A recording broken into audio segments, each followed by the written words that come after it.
남편이 세상을 떠난 뒤 뜻밖의 사람이 장례식장에 나타났습니다. 그리고 충격적인 한마디. 저는 고인의 자식입니다. 만약 이런 상황이 당신 앞에 펼쳐진다면 어떻게 하시겠습니까? 서울 외곽의 한 낡은 장례식장. 흰 국화꽃향이 짙게 퍼진 빈소 안에서 김순애 65세는 두 손을 모은 채 눈물을 삼키고 있었습니다. 50년을 함께 살아온 남편 박철수. 오랫동안 병석에 누워있던 그는 끝내 세상을 떠났습니다. 순애는 슬픔 속에서도 담담히 조문객을 맞이했습니다. 남편과 함께 웃고 울었던 세월들이 주마등처럼 스쳐 지나갔습니다. 빈소에는 친척들과 오랜 지인들이 하나둘 모여들었습니다. 고인께서 참 좋은 분이셨죠. 평생 성실하게 사셨습니다. 조문객들의 위로의 말이 이어졌습니다. 아들 현수 40세와 딸 미정 38세도 어머니 옆을 지키며 아버지를 떠나보낼 준비를 하고 있었습니다. 장례식 첫날은 무난히 지나갔습니다. 하지만 아무도 몰랐습니다. 이틀째 되는 날, 이 가족의 운명을 뒤흔들 사건이 벌어질 것이라는 사실을요. 장례식 이틀째 오후, 빈소 문이 열리며 낯선 젊은 여자가 들어왔습니다. 검은 정장을 차려입은 그녀는 35쯤 되어 보였습니다. 조심스러운 발걸음으로 영정 앞에 다가간 그녀는 깊게 절을 올렸습니다. 순애는 처음에 남편의 회사 직원이나 먼 친척쯤으로 생각했습니다. 하지만 그 여자가 입을 열었을 때 장례식장의 공기가 순식간에 얼어붙었습니다. 저 고인의 딸입니다. 순간 시간이 멈춘 듯 했습니다. 순애의 눈동자가 크게 흔들렸고 아들 현수와 딸 미정도 충격의 말을 잇지 못했습니다. 빈소 안에 있던 친척들도 당황한 표정으로 서로를 바라보았습니다. 뭐라고요? 순애가 떨리는 목소리로 물었습니다. 낯선 여자의 이름은 윤지. 그녀는 침착하게 하지만 조심스럽게 자신의 이야기를 꺼냈습니다. 저희 어머니는 아버지의 과거 동료셨습니다. 아버지가 어려운 시기에 큰 도움을 주셨고 그 인연으로 태어난 게 저입니다. 어머니는 2년 전에 돌아가셨고 아버지가 돌아가셨다는 소식을 우연히 듣고 용기를 내서 찾아왔습니다. 순애는 온몸이 떨렸습니다. 50년을 함께한 남편에게 이런 비밀이 있었다니 믿을 수가 없었습니다. 말도 안 되는 소리 하지 마라. 내 남편이 그런 사람이 아니야. 순애가 치를 떨며 외쳤습니다. 현수가 앞으로 나서며 윤지를 향해 날카롭게 물었습니다. 증거라도 있어요? 지금 돌아가신 분 모욕하는 거 아니에요? 윤지는 가방에서 조심스럽게 서류 봉투를 꺼냈습니다. 그리고 그 안에서 DNA 검사 결과지를 꺼내 테이블 위에 놓았습니다. 거기에는 부녀 관계 확률 99.9%라는 글자가 선명히 적혀 있었습니다. 박철수의 생전 모발과 윤지의 DNA를 비교한 공식 검사 결과였습니다. 빈소는 순식간에 아수라장이 되었습니다. 미정은 소리를 지르며 울음을 터뜨렸고 현수는 주먹을 불끈 쥐며 분노를 삼켰습니다. 친척들은 수군거리기 시작했습니다. 저 여자가 진짜 철수 씨 딸이라고? 50년 동안 바람을 피웠다는 거야? 순애 씨가 얼마나 충격받았을까? 순애는 그 자리에 주저앉아 울음을 터뜨렸습니다. 슬픔보다 배신감이 더 컸습니다. 평생을 믿었던 남편이 이런 거대한 비밀을 숨기고 살았다는 사실이 너무나 고통스러웠습니다. 윤지는 고개를 숙인 채 말했습니다. 정말 죄송합니다. 하지만 저도 아버지를 보고 싶었습니다. 단 한 번도 아버지라고 부를 수 없었던 제 마음도 이해해 주세요. 하지만 순애의 가족은 그녀를 받아들일 수 없었습니다. 장례를 마친 뒤 윤지를 만나지 말라고 서로 다짐했습니다. 이 충격적인 사건을 묻어버리고 싶었습니다. 하지만 문제는 여기서 끝나지 않았습니다. 장례가 끝나고 한 달쯤 지났을 무렵 더 큰 문제가 불거졌습니다. 바로 유산 상속 문제였습니다.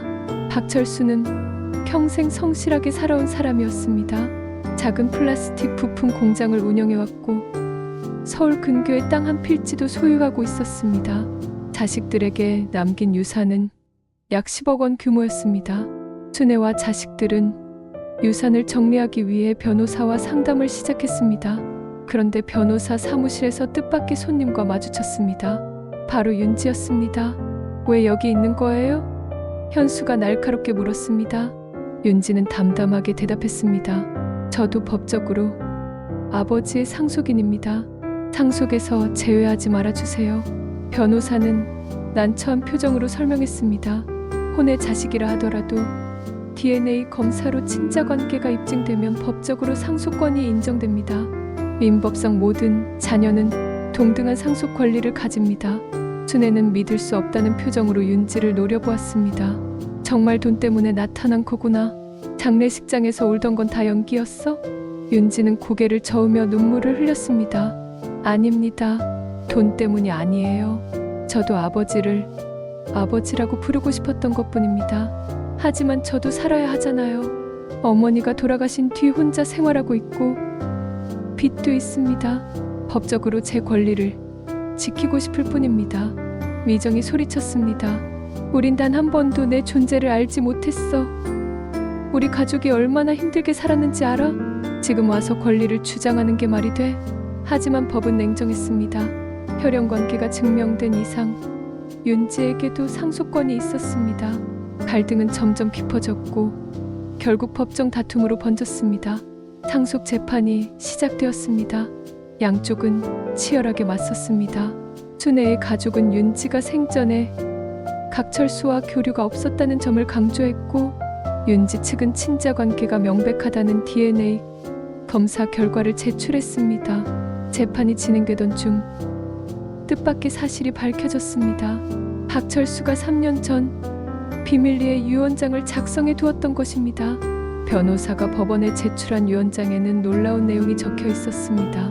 나 박철수는 정신이 온전한 상태에서 다음과 같이 유언합니다. 나의 딸 윤지에게 공장 지분 30%를 남기며 나머지 재산은 아내 김순애와 아들 현수, 딸 미정에게 고르게 분배합니다. 윤지에게 미안한 마음을 평생 안고 살았습니다. 이것이 내가 할 수 있는 마지막 책임입니다. 유언장은 공증까지 받아둔 상태였습니다.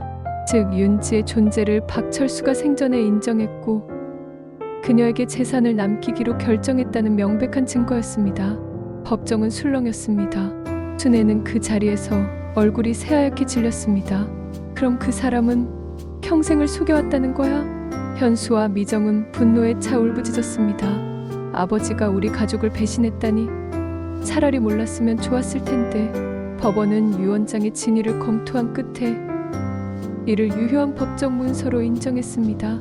결국 윤지에게도 공장 지분 30%가 상속되었고 나머지 재산은 순애와 두 자녀가 나눠 가지게 되었습니다. 재판이 끝난 뒤 가족들은 원치 않았던 재산 분할을 받아들여야 했습니다. 하지만 돈보다 더 큰 것이 무너져 내렸습니다. 바로 가족에 대한 신뢰였습니다. 순애는 허탈하게 중얼거렸습니다.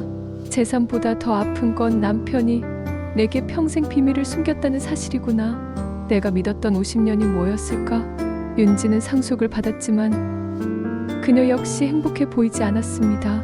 마지막으로 순애의 가족 앞에 나타나 머리를 깊게 숙이며 말했습니다.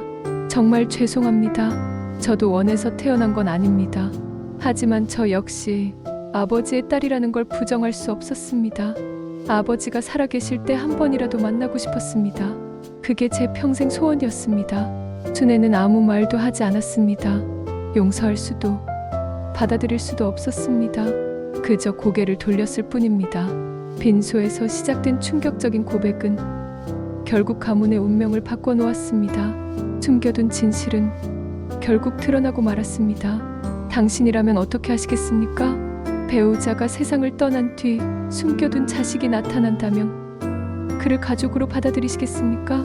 아니면 단호히 거절하시겠습니까?